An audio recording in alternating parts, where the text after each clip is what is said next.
This is the Lone Crater YouTube. We hope this video helps. In this video, I will explain how to use your school email for Google services. To begin, open your web browser and navigate to the Google sign-in page. You will then enter your complete school email address, which typically ends with your institution's specific domain.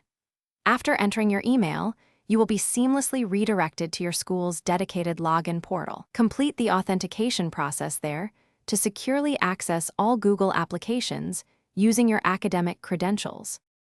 Once successfully logged in, you gain immediate access to a wide array of Google services tailored for education. This includes Google Drive, often offering generous storage space, and collaborative tools like Google Docs, Sheets, and Slides.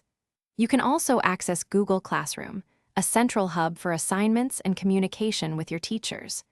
Your school email provides a dedicated educational environment, fostering efficient learning and teamwork with your peers and instructors.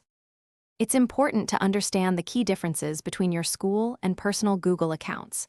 Your school account is administered by your educational institution, meaning they control certain settings, storage allocations, and access to specific features.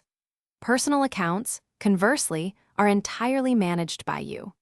School accounts often come with enhanced security and privacy settings tailored for an academic environment, ensuring compliance with educational regulations and policies for student data.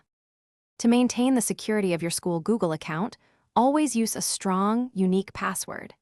If your institution offers two-factor authentication, enable it immediately for an extra layer of protection against unauthorized access.